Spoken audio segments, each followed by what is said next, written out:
السلام عليكم ورحمة الله تعالى وبركاته.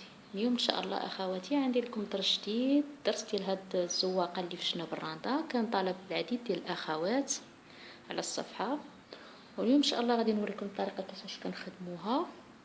وأول حاجة أنني حطيت واحد الفوطو في لاباج فيسبوك، يعني طريقة تبريم الحرير وعلى شكل هاد الضفيرة، يعني ملي كنبرمو أنني كنضفرو.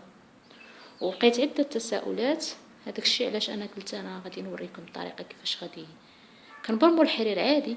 ملي تنبرموه كنضفروه. السر ديال هاد الضفيره هو ان الحرير ما تيتخبلش، يعني الا برمناه عادي وحطينا خيط فوق خيط، فهذا الا شد غير خيط واشتبك مع بعضياتو كلشي تيتعقد، ربما تيضيع لك 4 خيوط 5. هادشي علاش بغيت نقاسم معكم هاد الفكره ديال الضفيره.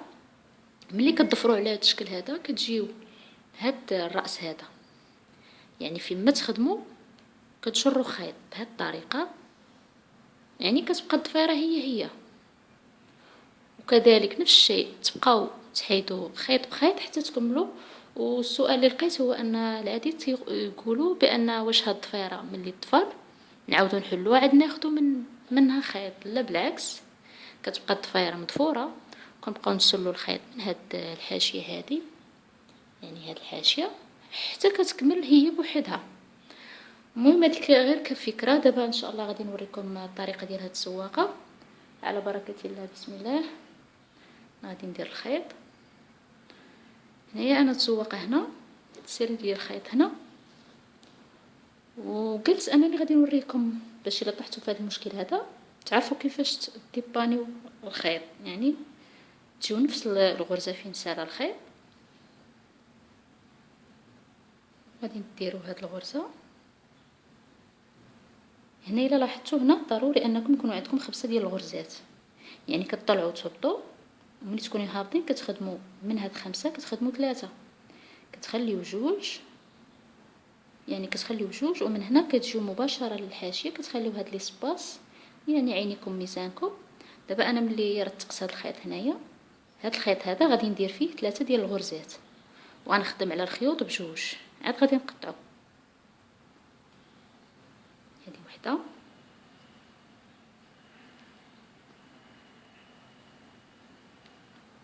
هذه جوج، 3. وهاد السواقه ضروري انكم ما كتخدموا هاد الشريط هذا تاع الراندا عاد كتبداو تخدموا فيها. دابا انا غنزول هاد الخيط هذا باش غنوريكم الغرزه اللي غادي نخدم من بعد هاد 3 الغرزات. يعني ملي خدمت هاد 3 غنجي نشد في هادي الثالثه، يعني وحده جوج ثالثه، وهنا تيبقاو جوج، يعني باش كتكمل 5. دابا هنا ولاو عندي 4 ديال الغرزات، غادي نرجع نخدم فيهم، نبقى نطلع ونهبط نخدم فيهم تنشكل مربع او معين.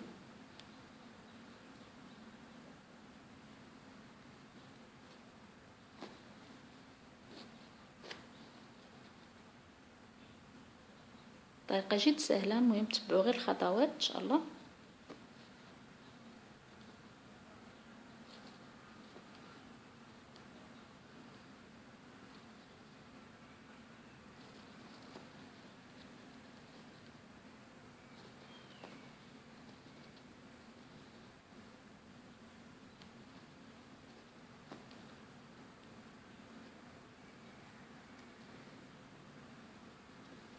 هاد 4 الغرزات كنبقاو نخدموا فيهم عادي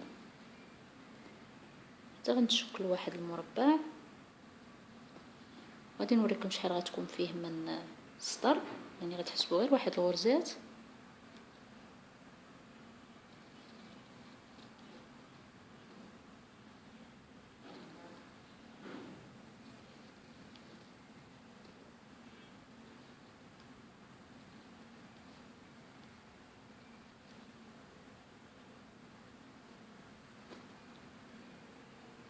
كنظن انني غادي نهبط، وفي الطلعه صافي غادي يكون شكلت مربع.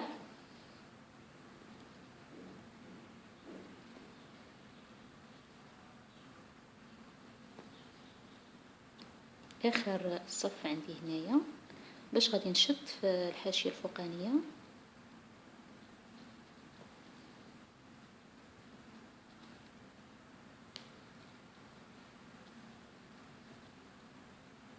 غادي نوريكم اللي بغات تعرفوا ان المربع كمل، غتجيو لهاد النقطات هادو، يعني حسبوا من هنا باش ما يخطاش لكم حساب. حسبوا من هنا واحدة جوج ثلاثة، عندي هنا 4.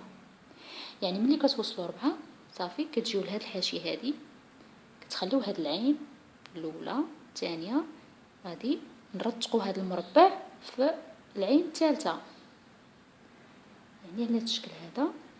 الا لاحظتوا من بعد غادي نهبط بهاد الغرزات 4 اللي عندي، نهبط يعني نخدم فيهم باش غادي يكمل لينا الشكل ديال المربع.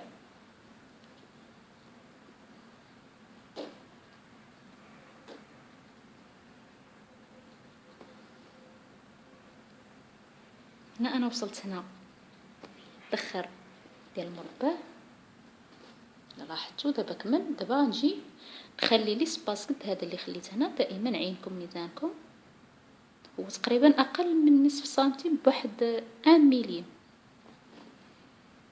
صافي غترتقوا هذا الخيط هنايا. دابا غادي نعوضوا دوك 5 الغرزات اللي عندنا في هذا الشريط هذا. يعني الوقت اللي اننا كنديرو هنا كنديرو هذا الخيط حساب ديال 2 غرزات، غادي نرجع نخدم فيهم 2 ديال الغرزات. لاحظتوا؟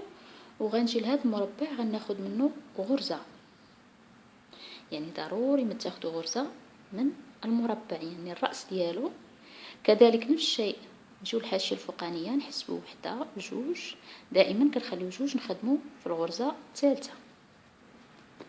دابا هنا عندي 3 ديال الغرزات، بقاو لي جوج باش غادي نكمل 5. دائما هاد الخيط اللي كتنسجوه هنايا ضروري انكم كتخليوه على حساب 2 غرزات، وحده جوج. نرجع نخدم في هاد الغرزات عندي اللي عندي من قبل، ممكن يولوا عندي هنا 5 ديال الغرزات. غادي نطلع نخدم فيهم عادي.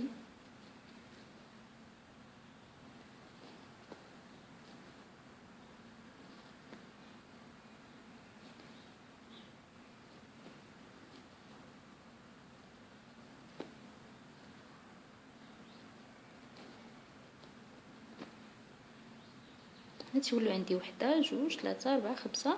غادي نشد في العين اللي حدا هذه اللي خدمنا فيها المره الاولى. دابا غادي ناخذوا من هذا الشريط 3 الغرزات. لاحظوا معايا، غادي ناخذ 3 الغرزات باش غادي ندوز نبني المربع. بعد ما خدمت هاد 3 الغرزات غنجي هنا نخلي لي سباس كيف ما قلت لكم، وندير هاد الخيط غادي يتسع ليا 3 الغرزات فقط. وحده جوج ثلاثة. الرابعة تناخدوها من هاد الغرزات اللي خدمنا، يعني الثالثة. صافي كنبقى نخدم فيهم بنفس الطريقة، يعني نطلع نهبط كما وريتكم في المربع الاول. انا غادي نخدم ان شاء الله باش تزيد الفكرة توضح.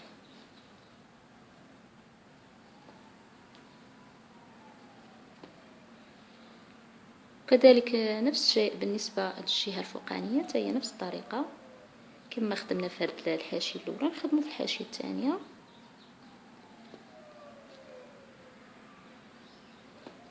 دائما خدموا الرانده هي الاولى، يعني تخدموا غير واحد القياس، مثلا غوزه، وكتبقى الزواقه على حساب اختيار كل وحده. يعني انا درت هذه الكوزه مقسومه على 4 ديال الكوزات صغار، نتوما لكم الاختيار. يعني ماشي غادي تخدموها كامله وعاد تبداو تخدموا هذه، لا، خدموا مثلا كوزه او 2 كوزات وخدموا باش تبقى غادي لكم قاده.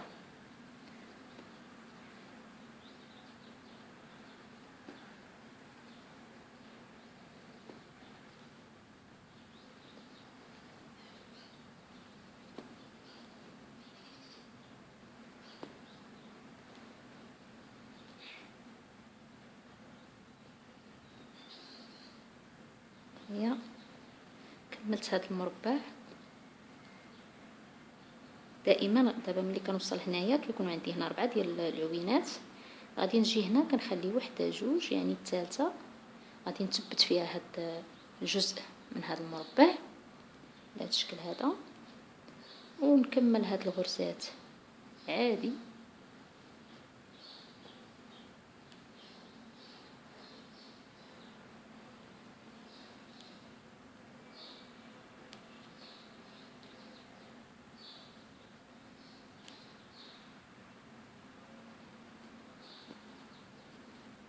يعني الا لاحظتوا ان المربع دابا كمل، دائما نخلي نصف اقل من نصف سنتيم، نبنيو هذا الخيط هذا يتسع لينا الجوج ديال الغرزات، نخدم غرزه من هذا المربع، نرجع هنا نخلي وحده جوج الثالثه نرتق فيها هذا الشريط هذا.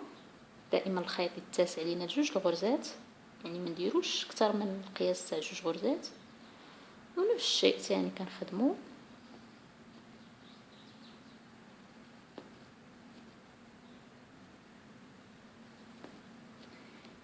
يعني غادا نطلع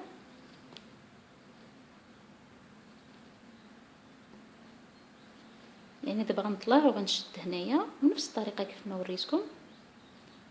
تاخذوا ثاني 3 الغرزات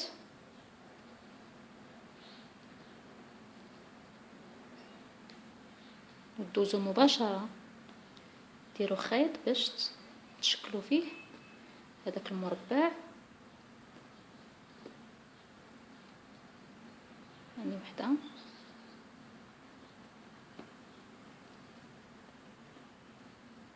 جوج 3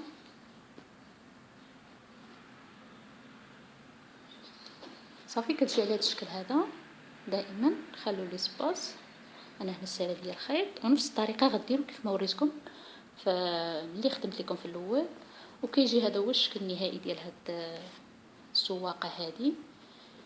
يعني اذا عجبكم الفيديو ما تنسوش الاشتراك في القناه والضغط على زر الاعجاب للاشتراك في القناه، هذا كتشجيع لكم القناه على الاستمرار.